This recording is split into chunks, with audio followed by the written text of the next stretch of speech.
Salam satu visi, satu hati, satu semangat.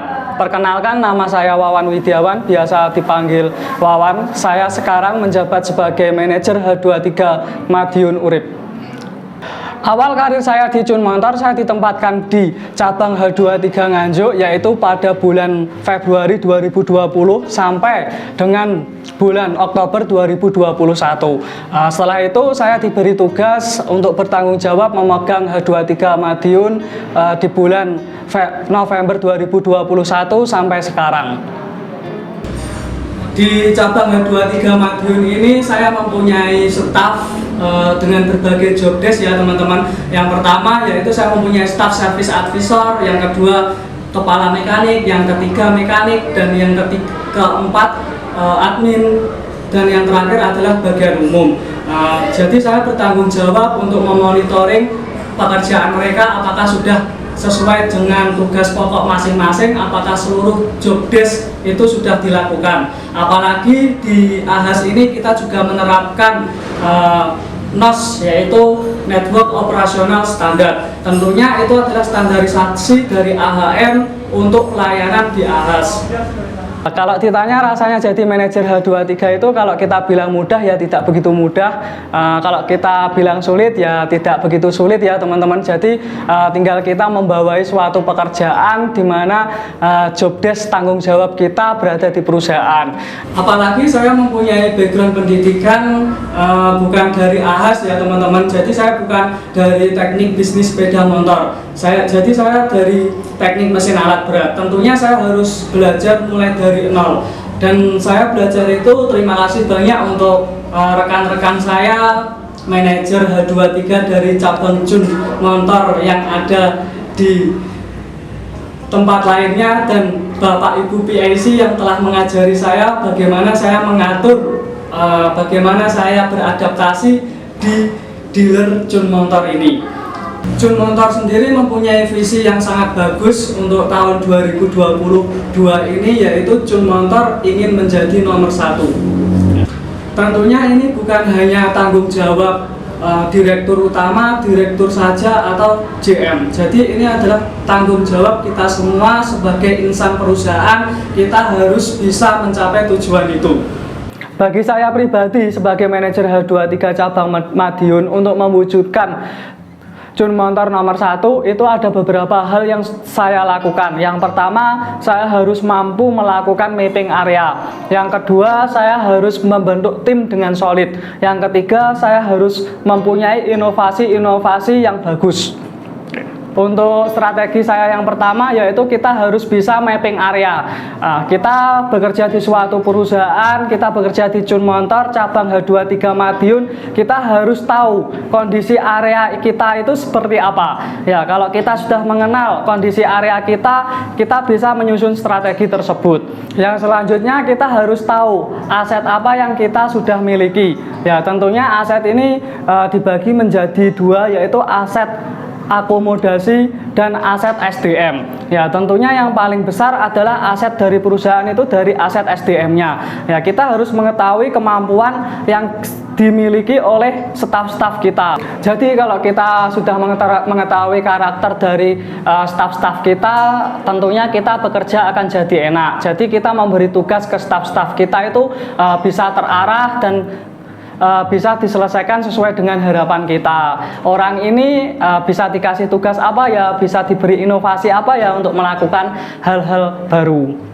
Selanjutnya yaitu dari aset workshop. Ya, jadi kita bekerja di AHAS, ya tentunya banyak-banyak produk-produk yang sudah baru, produk-produk yang sudah terkini. Jadi kita, apakah alat kita itu sudah memadai untuk melakukan pelayanan kepada konsumen? Ya, kalau semisal kita kekurangan alat, kekurangan aset, ya kita harus mapping aset dari workshop tersebut. Kalau kita sudah mengetahui aset itu dari umur, apakah komputer ini sudah waktunya ganti? Kalau sudah waktunya ganti dengan software yang sekarang versinya sudah tambah besar, otomatis kalau kita tidak selalu upgrade software komputer kita sendiri ya, artinya komputer kita akan menjadi tidak support. Yang kedua yaitu saya harus bisa membentuk tim yang solid.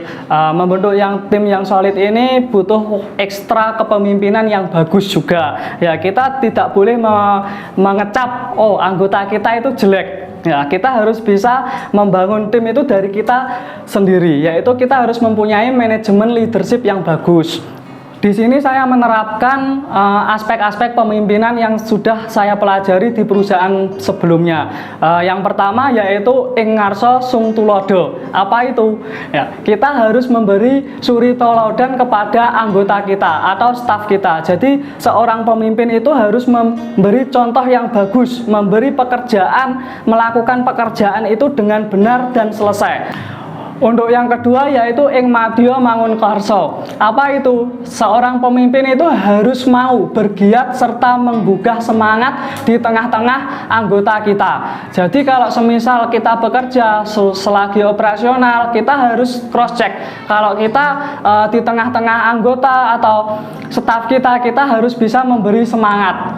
Untuk yang ketiga yaitu Tutwuri Handayani. Untuk Tutwuri Handayani ini seorang pemimpin harus bisa mempengaruhi dan memberi dorongan dari belakang kepada staf. Artinya kita harus selalu memotivasi mereka agar dari awalnya yang tidak produktif menjadi produktif. Untuk yang keempat yaitu waspada purba wiseso.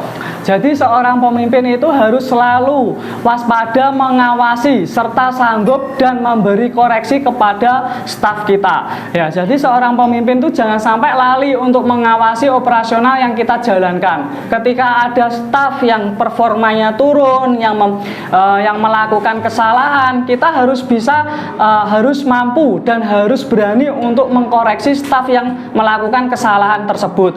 Karena kenapa? Jika ada salah satu staf yang melakukan kesalahan, kalau semisal kita jadi pimpinan tidak mampu, tidak berani memberikan koreksi, maka kesalahan tersebut akan dicontoh oleh staf lainnya. Jadi seorang pemimpin itu harus bisa mengawasi serta sanggup dan memberi koreksi kepada staf yang kita pimpin. Untuk yang kelima yaitu seorang pemimpin harus mempunyai sifat prasojo, yaitu tingkah laku yang sederhana. Kita seorang pemimpin harus bisa bersahaja, sederhana. Karena kenapa? Seorang pemimpin itu harus bisa dicontoh dan ditiru anggota kita atau staf kita yang ada di cabang. Untuk yang keenam, yang terakhir yaitu kita harus mempunyai sifat satya.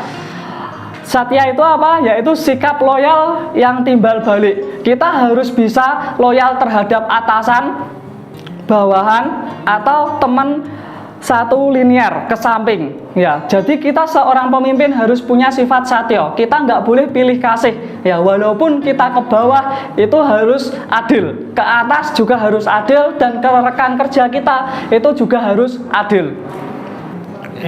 Kalau semisal kita sudah mengetahui area kita sudah melakukan mapping area, mapping SDM, terus yang selanjutnya yaitu kita sudah mampu memimpin tim dengan bagus. Yang ketiga yaitu mengembangkan atau melakukan inovasi terhadap ahas yang kita pimpin. Caranya yaitu gimana? Yang pertama yang saya lakukan yaitu mendatangkan konsumen WIC. Ini pun kalau kita mau melakukan inovasi sangat banyak sekali. Caranya yang pertama yang sudah saya lakukan yaitu melakukan reminder service.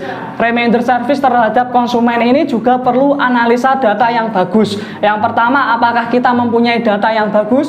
Yang kedua, waktu untuk melakukan reminder service itu kapan dilakukan? Ya, kalau kita melakukan di jam 10, apakah konsumen itu langsung bisa atau waktunya tidak sibuk untuk membaca WA dari kita? Nah, itu kita perlu analisa.